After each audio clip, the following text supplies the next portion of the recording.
I told you I'm not here to mess around, and you've been acting too mysterious. You didn't think I'd go, but do you now? You never took me seriously. Hello everyone, welcome back to my YouTube channel Legal World. Myself Dr. Seema Goyal. In this video, I am going to discuss some of the most important short notes relating to the international law important for the coming exam. My first short note that is on the price code. If we talk about the price code, property of the enemy captured at sea or in the port referred to as prize. And the term property includes vessels and all the goods therein. And the word prize is different from the property. In order to constitute the capture at prize, it is essential that it must be made at the sea or in a port by the maritime forces of a belligerent. It is to be noted that the goods and vessels so captured don't become the property of the state which captures them. Thus, the state is under obligation to preserve the property so captured and to get it declared by the court as to whether such capture is valid or not. Such court may be established by the belligerent at the outbreak of war, or it may be permanent court also in its own territory. And such courts are generally known as prize courts. So the prize courts are specially constituted for the purpose of determining the validity of the maritime capture in the times of war as per international law. If we talk about the function of the prize court, the general function of the prize court in international law is to pass upon the prizes that the captures made by the belligerent. Making the inquiry, the court may pass a decree of the condemnation when the capture made is lawful prize, or it may pass an award of restitution. Restitution is awarded with compensation in those cases where the captured state has sold the property, or the captured property is lost by fault or negligence of the captured state. If we talk about the law applied by the prize courts are established by the belligerent in order to fulfill their obligations in the international law.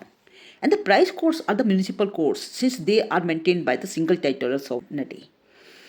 And the law enunciated and applicable in these courts is especially the local law, and since they are guided by the principles of international law.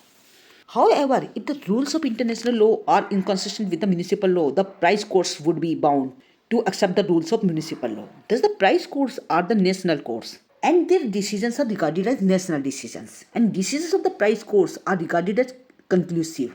A court of another country has no right to review its decisions. This was all about the prize courts. And my second short note that is on neutrality. If we talk about the neutrality is the state which is acquired by those states which don't participate in the war. According to Professor Oppenheim, neutrality is the attitude of impartiality adopted by the third state towards the belligerent and recognized by belligerent, and such attitude creating right and the duties between the impartial states and the belligerents. Here are the certain elements of the neutrality. These are: number one, neutrality is an attitude of impartiality adopted by the states in a war state. Adopting such attitude don't participate in the war, and they are called neutral states. When a state wishes to remain neutral, it is desirable that it makes an immediate notification of the neutrality.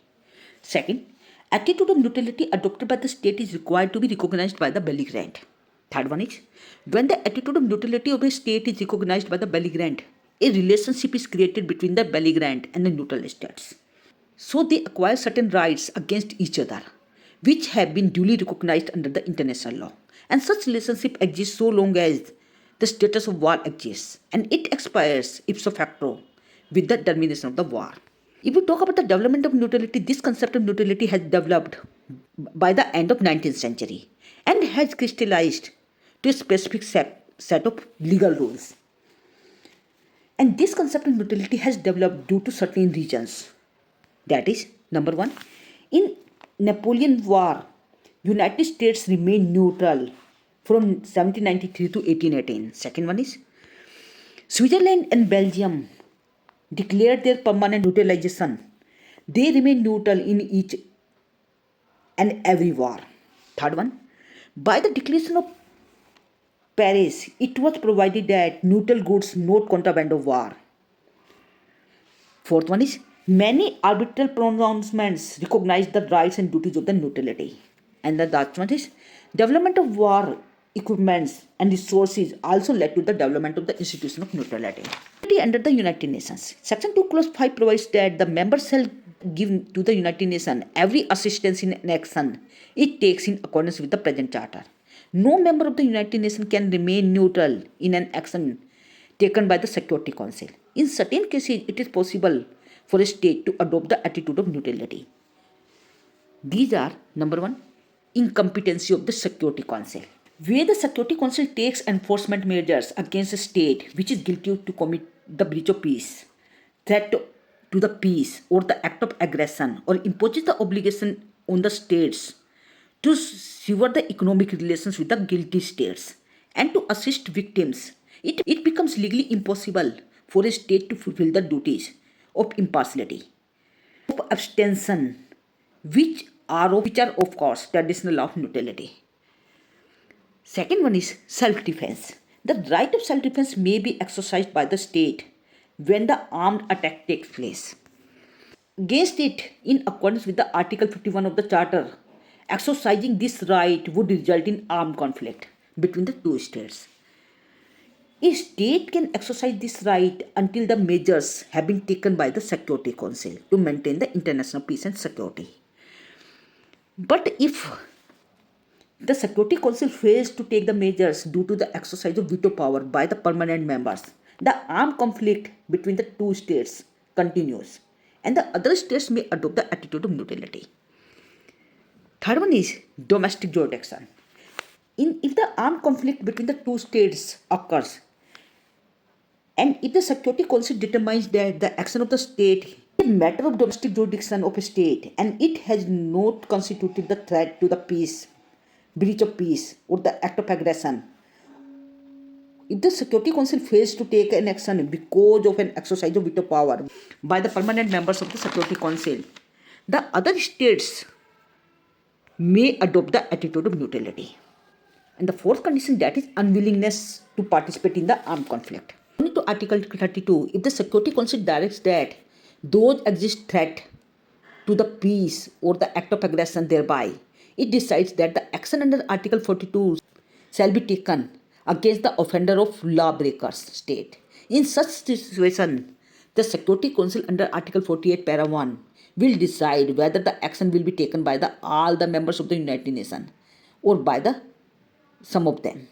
When a state has not been required to participate in an action taken by the Security Council, it would remain detached from the armed conflict. Also, in a particular armed conflict, if a state expresses its unwillingness to participate due to its geographical situation or poor economic condition, it would remain neutral. However, if the state does not participate in an armed conflict, either from its own initiative or because of other reasons, then it cannot be regarded to have adopted the neutrality in the strict sense, as long as such status is given to that state by the rules of international law. And the next condition, that is enemies to the signatory to the Charter. Article 107 of the United Nations Charter authorizes a member of the United Nations to take an action against an enemy if of the signatory of the United Nations Charter. However, the attitude of neutrality could be adopted by the state even after the formulation of the Charter, as long as they had not become the United Nations, if the action was taken by the member of the United Nations against them. Next condition, that is non-member of the United Nations. If the enforcement action is taken by the Security Council against the state, it may direct a non-member either to remain neutral or to give any help to the against which action is being taken, or it may compel them to participate in a measure taken by it. So in former case, the non-member will adopt the attitude of impartiality. And the next one is self-determination. Use of force by the state is permissible in order to make a territory independent. In these cases of armed conflict, other states may adopt the attitude of neutrality. And the last one is recovery of the lost territory. If the territory of a state is lost or occupied by another state by the use of force or in violation of Article 2 of the Charter, then the former state has right to use the force to recover its lost territory, which would result in armed conflict. In such cases, other states may adopt the attitude of neutrality.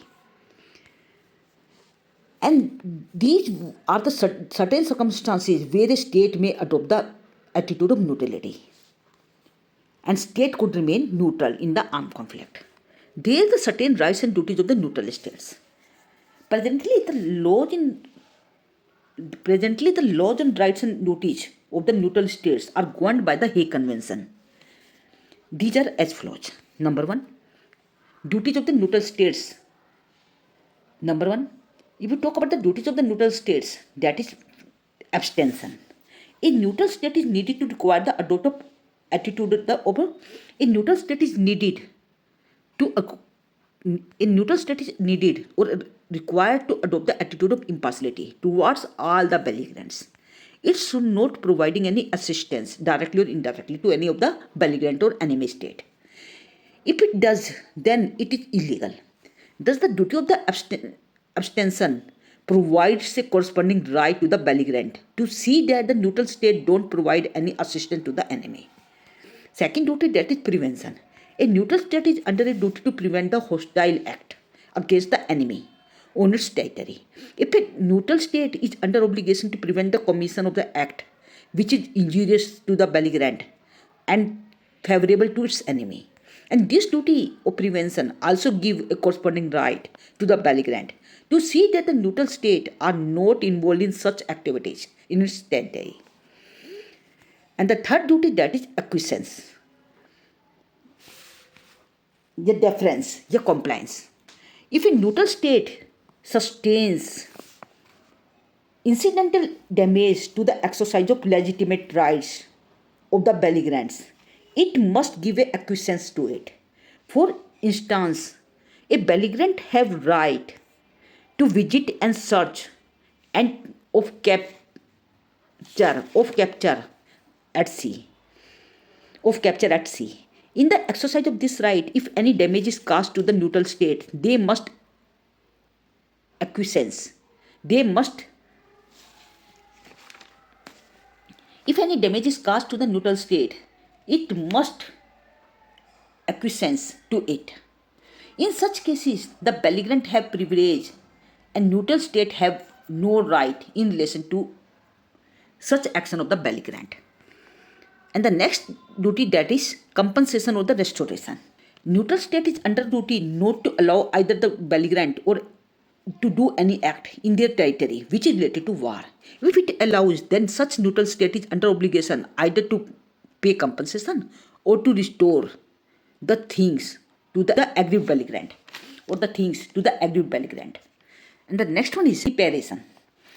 In case of violation of the duties by the neutral state, it is under obligation to compensate for the same. Thus, the duty of the reparation gives corresponding right to the belligerent to ask for the compensation in case neutral state violates their duties. For example, in Alabama claim in 1872, England was required to pay the compensation to the United States. England assisted southern part in the American Civil War. If we talk about the rights of neutral state, there are certain rights. Number one, that is inviolability, that sensitivity or the quality of being safe or being protected from attack, infringement or the destruction. Most important right of the neutral state, that is inviolability of the territory. So the hostile acts of the war like acts cannot be committed by either of the belligerent within the territory of the neutral state. So they are bound to respect the sovereign rights of the neutral states. Second one is trade with other countries. The neutral state is free to carry on the trade and commerce with other states other than the belligerent. Third one is right to prevent from the ill treatment. The neutral state has right to see that its subject residing in the territorial. The neutral state has right to see that its subject residing in the territory of belligerents are not ill-treated. Further, its property lying in the territory of the belligerent is not seized or destroyed. It ensures fair treatment to the nationals of neutral states. Not to capture the property of the neutral state unless so demanded. And the next right, that is right to grant asylum. The neutral state has right to grant asylum to the person, including those who are the members of the belligerent or armed forces. Asylum granted by the neutral state is sometimes called the neutral asylum. Last side, that is compensation or restoration. The belligerent forces, if violate the law of the neutral territory that is bound by the principle of reparation, or to compensate and to make the restoration to the neutral state. This was all about the neutrality. These are the notes that is important for the coming exam. If you have any doubt, you must put down in the comment section. And don't forget to like, share and subscribe this channel for the further update. Thank you.